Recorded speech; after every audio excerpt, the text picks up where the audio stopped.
Commander Veltaris had trained cadets for 47 years, and he had never once missed a strike during the initial combat assessment as species. The Korthan were known across the galaxy for their speed and precision in battle and their reflexes.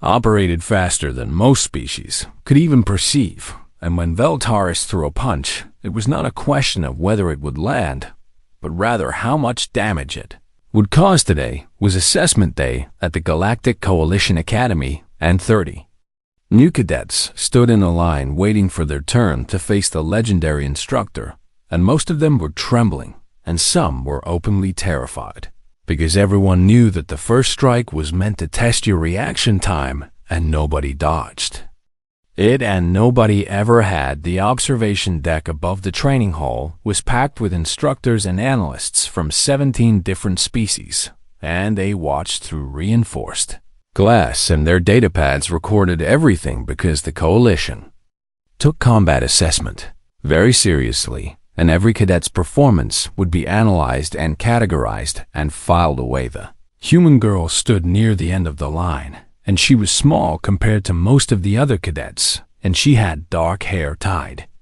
back in a simple knot, and her eyes were brown and unremarkable, and she wore the same gray training uniform as everyone else, and nothing about her appearance suggested anything special. Her name was Maya Chun, and she was 18 years old, and she had traveled from a small colony on the edge of known space to be here, and her application had listed her homeworld as Kepler 442b, which most of the instructors had never even heard of. When her turn came, she walked to the center of the training floor and stood before Commander Veltaris, and the massive Korthan looked down at her with his 4 eyes, and his scaled skin shifted color slightly as he assessed her, and his tail swished behind him in what might have been amusement. Maya did not look afraid, and she did not look confident either, and she simply stood there with her hands at her sides and her weight balanced evenly on both feet, and she breathed slowly, and steadily. Veltaris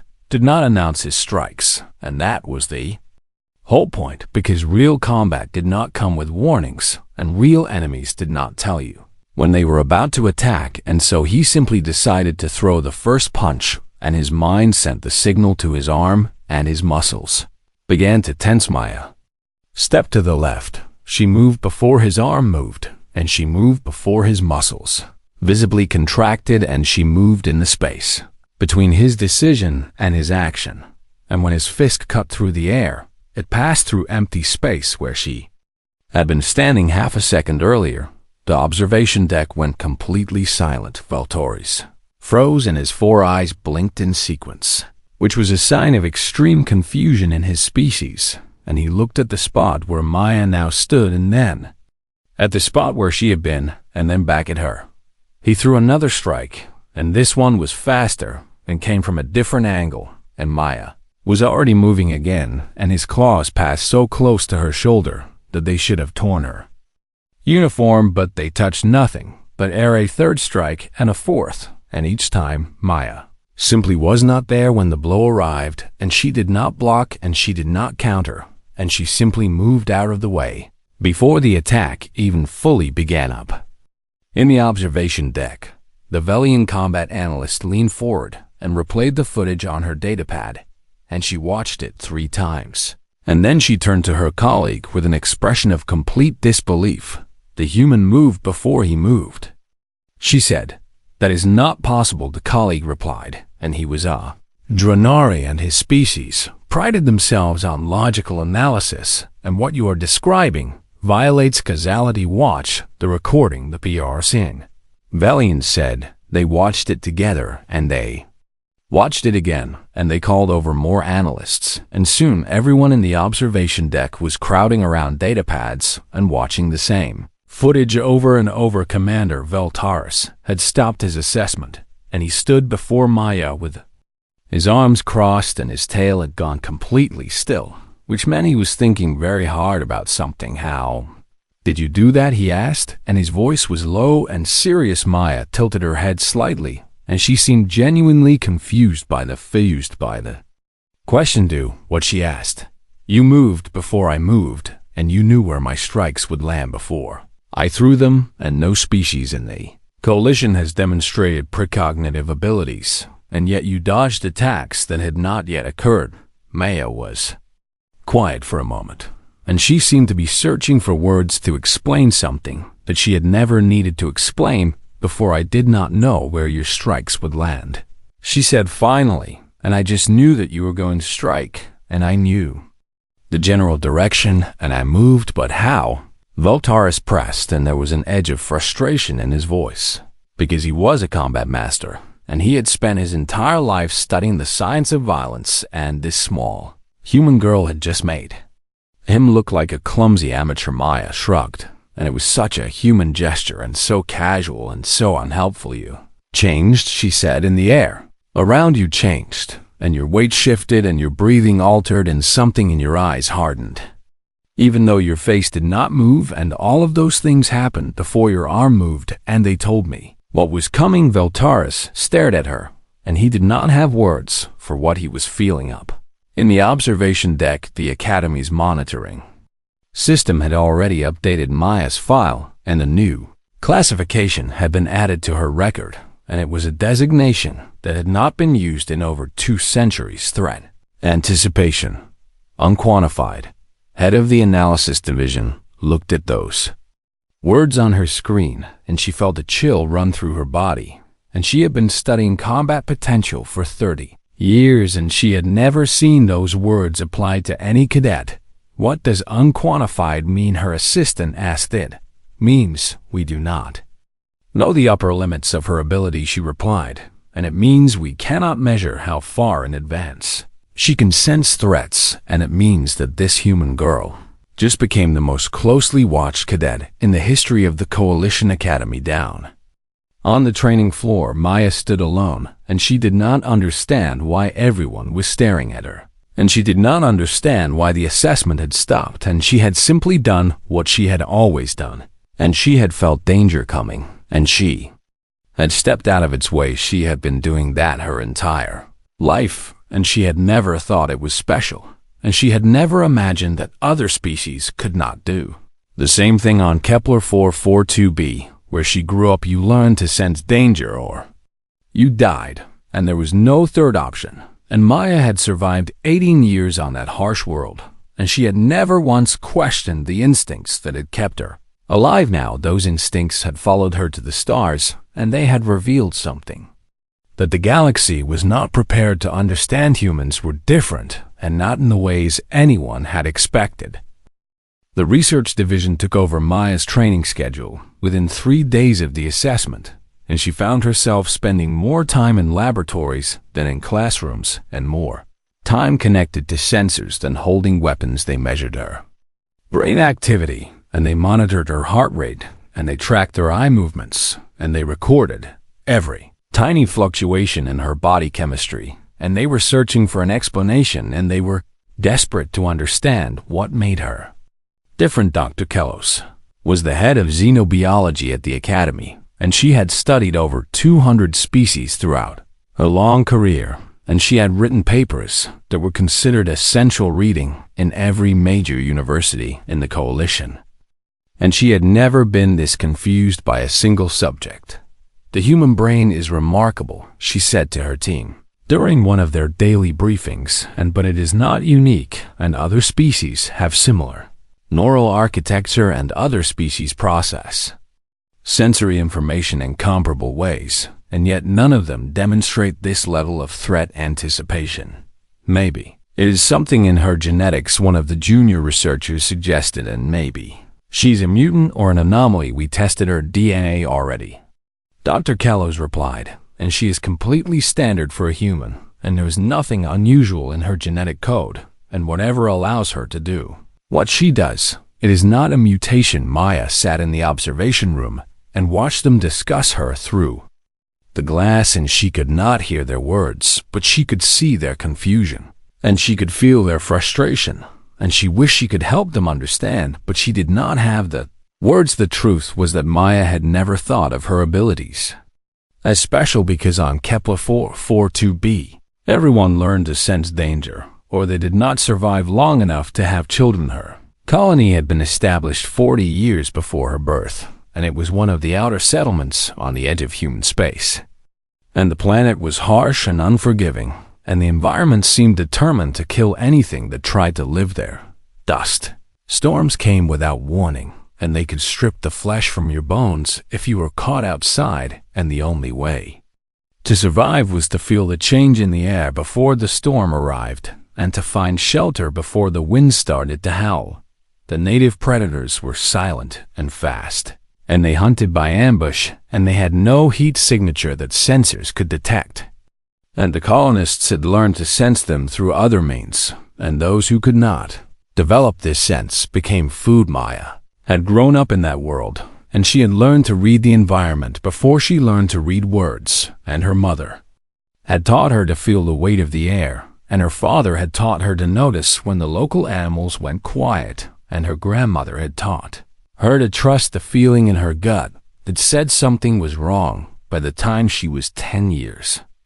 Old Maya could feel a dust storm coming from an hour away, and she could sense a predator stalking her from 50 meters distant, and she could tell when another person was angry or afraid or planning violence just by standing near them. She had never thought this was unusual, because everyone in her colony could do similar things, and the ones who could not had died long ago, and natural selection had been harsh and efficient on Kepler 442b WHEN.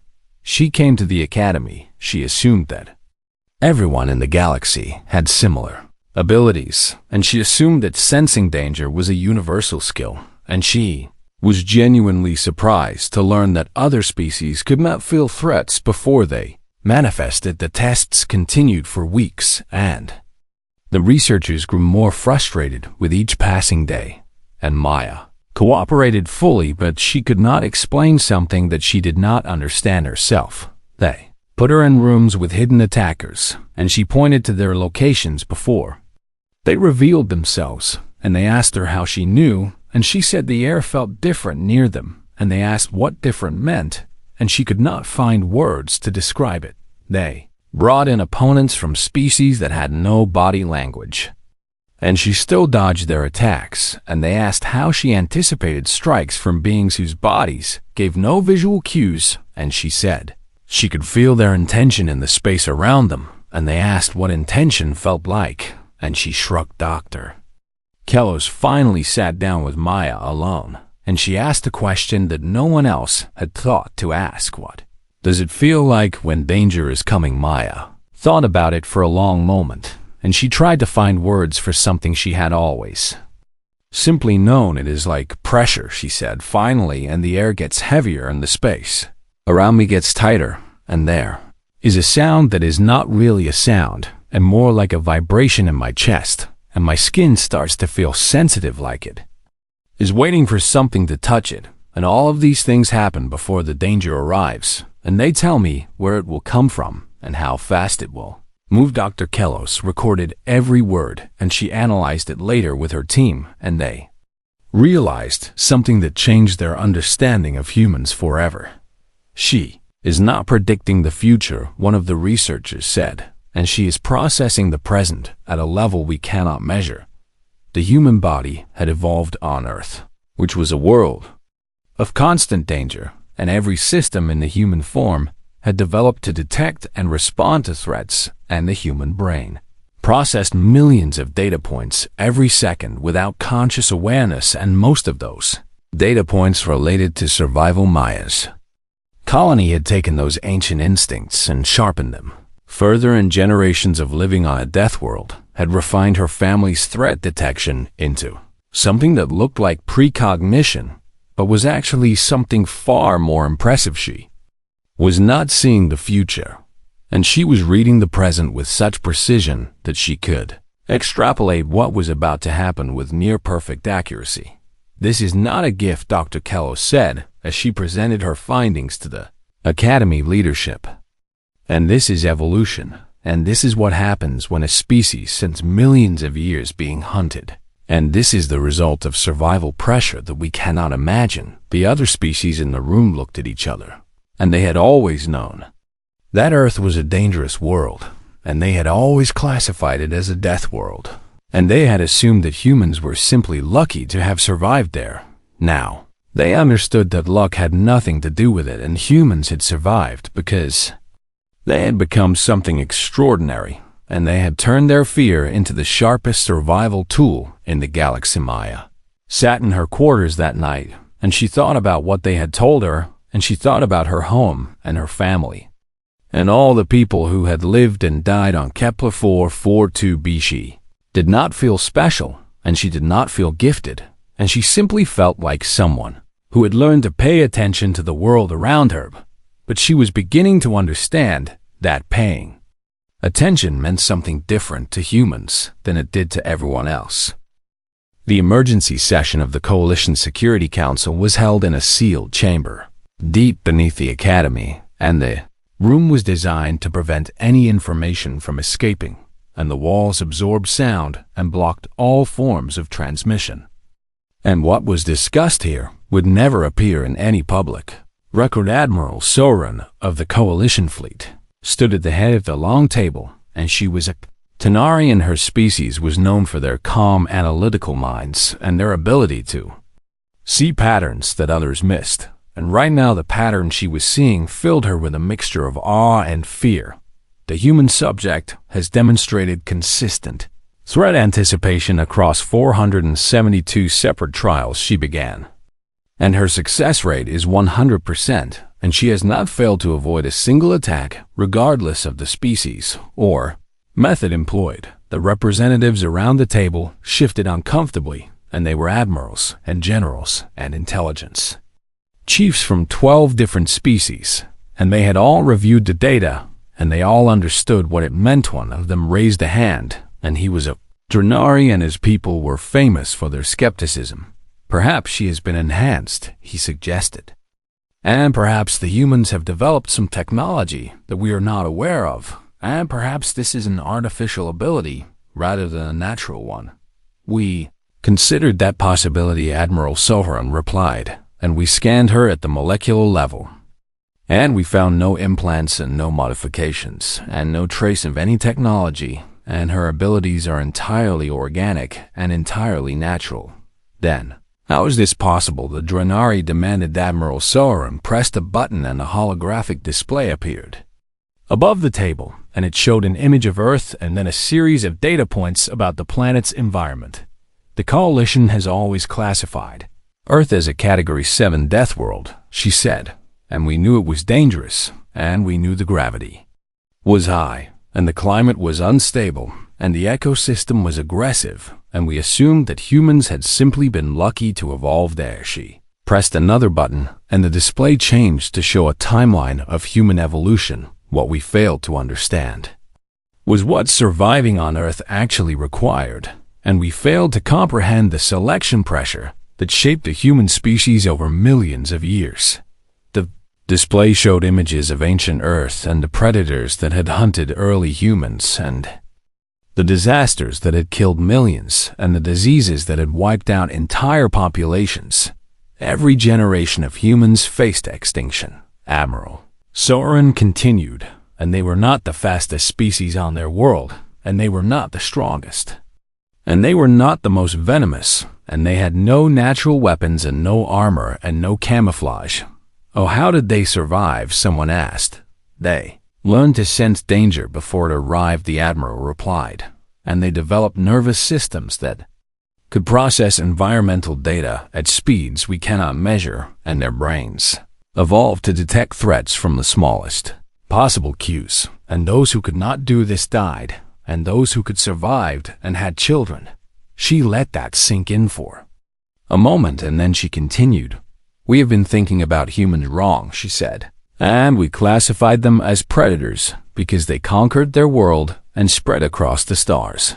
And they fight wars and they hunt and they kill, and we assumed they were predators like us. She shook her head. Humans are not predators, she said, and humans are prey, and they are the most successful prey species the galaxy has ever produced, and they survived not by being dangerous, but by being impossible to catch. The room was silent, and the weight of that statement hung in the air. The human subject, Maya Chun, is not unique. Admiral Soren continued, and she comes from a colony where survival pressure was even higher than on Earth, and her abilities are more refined than average. But every human has some version of this threat anticipation, and it is built into their biology. And it is part of what makes them humana. Corthan General leaned forward, and his species had been warriors for 10,000 years, and they had conquered a dozen worlds, and they had never met a species they could not defeat. Are you saying that humans cannot be ambushed? He asked. Admiral nodded. In combat situations where threat anticipation is relevant, yes, and a human will always sense an attack before it lands, and they will always know when danger is approaching, and they will always have that fraction of a second advantage that allows them to survive. The general sat back and his tail twitched in what might have been concern. What are the implications of this? He asked Admiral. Soren changed the display again, and it showed recruitment statistics for the Coalition military. Humans currently make up less than 2% of Coalition forces, she said, but their survival rates in combat are 47% higher than any other species, and they suffer fewer casualties from ambushes and surprise attacks, and they consistently outperform expectations in hostile environments. She looked around the table, and her expression was serious. I am recommending that we increase human recruitment by 300%, she said. And I am recommending that we integrate humans into every frontline unit. I am recommending that we begin studying human threat anticipation as a potential training model for other species. Someone objected immediately, and he was an intelligence chief from a species that had historically been rivals with humanity. You want to give humans more power in the military, he said, and you want to make them essential to our defense. And what happens when they decide they want more than just a place in the coalition? And what happens when they use these abilities against us? Admiral Soran pulled up Maya's file, and she displayed the psychological evaluation and the personal history and the letters. Home to her younger brother, the human subject, Maya Chun, requested assignment to the medical corps, she said, and she does not want to be a warrior, and she does not want power, and she wants to help people, and she wants to save lives. She closed the file. Humans are not a threat to us, she said, and they are a resource, and they are allies, and they are partners, and they have spent their entire evolutionary history learning to survive, and they can teach us things about threat detection that we have never imagined. Council debated for 3 more hours, and in the end they voted to approve all of Admiral Soran's recommendations. Human recruitment would increase, and human soldiers would be integrated into frontline units across the Christie Coalition, and researchers would begin studying human threat anticipation as a potential training model. Maya Chun would become the first subject in that research program, whether she wanted to or not. The galaxy was changing, and the small prey species from the death world called Earth was about to become far more important than anyone had ever expected. The Valkyrie were the oldest species in the known galaxy, and they had existed for over 1 million years, and their civilization had risen and fallen and risen again, while other species were still learning to use fire, and they kept to themselves mostly, and they rarely interfered in the affairs of younger races. But they watched, and they always watched. When word reached them about the human with threat anticipation, they became interested for the first time in centuries, and they decided to conduct a test of their own. The Wraiths were the Valkyrie's most closely guarded secret, and they were assassins that existed between dimensions, and they had no body heat, and no heartbeat, and no neural activity that any technology could detect, and they were invisible until the moment of the kill. And in 300 years, no target had ever survived. Once a Wraith had been dispatched, they sent one to the academy. Maya was eating lunch in the commissary when she felt it, and the feeling was unlike anything she had experienced before, and it was not the familiar pressure of approaching danger, and it was something stranger and something older and something that felt like the space around her was folding in on itself. She set down her fork, and she looked at the empty seat across from her, and she felt cold, and she felt watched, and she felt like something was reaching for her. From a direction that did not exist, she stood up and walked calmly to the other side of the room. The other cadets in the commissary looked at her with confusion, and one of them called out to ask if she was okay, and Maya did not answer because she was focused on the feeling, and she was trying to understand what was happening. The wraith materialized exactly where she had been. Sitting it appeared from nowhere, and it was there between one heartbeat and the next, and its blade passed through the space where Maya's neck had been, and it cut through the air, and the table and the chair, and it stopped only when it hit the floor. The commissary erupted into chaos, and cadets screamed and ran, and security alarms began to blare, and armed guards rushed into the room from every entrance. The wraith did not move. It stood in the center of the destruction it had caused, and it looked at Maya across the room, and it seemed confused, and the Valkyrie who controlled it were confused because this had never happened before, and targets did not survive, and targets did not move before the wraith arrived. Maya looked back at the creature, and she could barely see it, and it seemed to flicker in and out of existence, and it was tall and thin, and it had no face that she could recognize, and it held a blade that seemed to be made of shadow. She was afraid, but she did not run. You changed the temperature, she said, and her voice was quiet but steady, and everyone in the room heard her, because everyone had gone silent, and everyone was watching this impossible confrontation.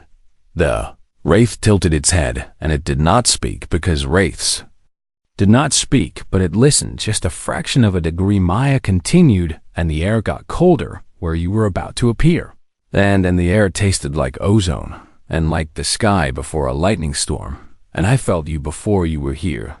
The wraith remained still, and somewhere far away the Valkyrie who controlled it were recording everything and analyzing everything and trying to understand how a human had sensed something that existed outside normal space. I do not know what you are, Maya said, and I do not know where you come from, and I do not know why you were trying to kill me, but I know what danger feels like, and you feel like a thunderstorm about to break, and I have been running from storms my whole life. She took a step forward, and the wraith took a step back, and everyone watching could not believe what they were seeing, because the deadliest assassin in the galaxy was retreating from an unarmed human girl on Kepler 442b, Maya said, and we had predators that could not be seen, and they hunted in dimensions we could not access, and they killed colonists for years before we learned to sense them, and I grew up knowing that death could come from nowhere and from directions that did not make sense, and I learned to feel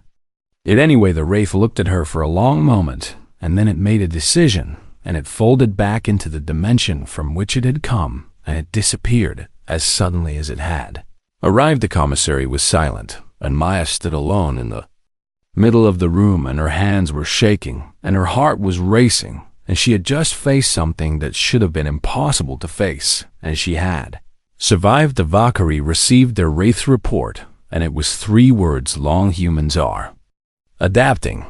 The eldest among them considered this for a long time, and they had watched countless species rise and fall over the million years of their existence, and they had seen predators and prey and everything in between, and they had never seen anything quite like humanity. These humans, one of them said, and they evolved on a death world, and they survived through fear, and they learned to sense danger from any direction, and now they are learning to sense danger from directions that should not exist. Another elder nodded, and her thoughts were ancient and slow and careful. They are not predators, she agreed, and they are not prey either, and they are something new and something that the galaxy has not seen before. The eldest of them all spoke last, and his words carried the weight of 1,000,000 years of observation.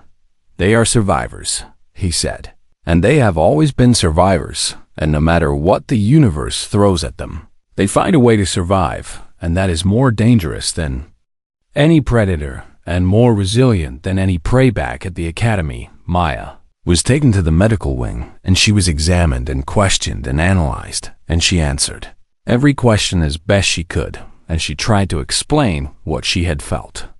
And how she had known. The security chief asked her how she had sensed something that existed outside. Normal space Maya shrugged, and it was the same shrug she always gave when people asked questions.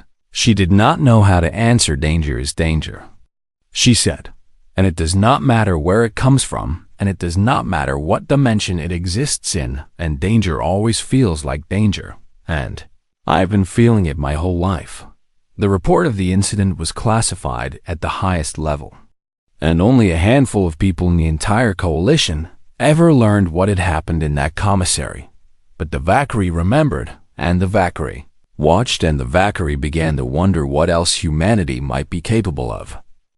5 years had passed since Maya-chan had arrived at the Galactic Coalition Academy as a frightened girl from a distant colony, and now she stood at the front of a lecture hall wearing the uniform of a commander and looking out at the faces of 42 cadets who had come from across the galaxy to learn from her. The human integration program had been her idea, and she had fought for 3 years to make it happen, and she had argued with admirals and generals and politicians, and she had insisted that what humans could do was not magic and was not genetics and was something that could be taught. Most of the coalition leadership had been skeptical, and many of them had said that threat anticipation was a uniquely human ability, and that other species could never learn it, and Maya had proven them wrong over and over again. Cadets before her now were the 15th class to enter the program, and they came from 12 different species, and they looked at her with expressions that ranged from curiosity to skepticism to something that might have been awe behind Maya. The training hall's display showed the words that had become humanity's unofficial motto within Coalition space, and the words had been spoken by Maya herself during a council meeting 3 years ago, and they had spread across the galaxy like wildfire. We learned to fear everything, so nothing surprises us. Maya let the cadets read those words, and she let the silence stretch for a moment before she began to speak. You are here because your governments believe that human threat awareness can be taught, she said, and her voice was calm and clear, and it carried to every corner of the room. And they are wrong. The cadets shifted uncomfortably, and they looked at each other, and they wondered if they had wasted their time coming here. What can be taught is attention, Maya continued, and what can be taught is presence. And what can be taught is the willingness to listen to the universe when it whispers instead of waiting for it to scream. She stepped away from the podium and walked among the cadets, and she looked at each of them as she passed. And she felt their nervousness and their doubt and their hope. My species spent our entire evolutionary history as prey, she said, and we were not the fastest, and we were not the strongest, and we were not the most venomous, and we had no claws and no fangs and no armor. And we had nothing except our ability to sense when something was about to kill us. She stopped beside a young Corthan, and he was the same species as Commander Veltaris, who had tested her all those years ago, and he looked up at her with his 4 eyes, and he tried not to show his fear.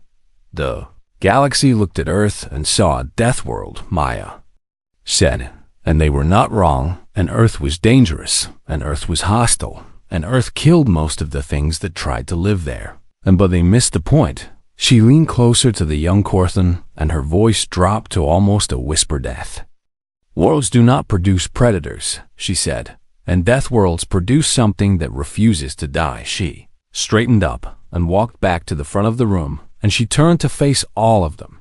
Again, I cannot give you human instincts, she said, and I cannot rewire your nervous systems, and I cannot change millions of years of your evolutionary history, but I can teach you to pay attention, and I can teach you to feel the weight of the air around you, and I can teach you to notice when something changes. She gestured, and the display behind her changed, and it showed a series of exercises and techniques that she had developed over the past 5 years. Every species has some ability to sense danger, she said, and it is built into every living thing, because every living thing descends from ancestors who survived, and your ancestors survived because they could feel threats approaching, and that ability is still inside you, and it is buried under layers of civilization and technology and comfort, but it is still there.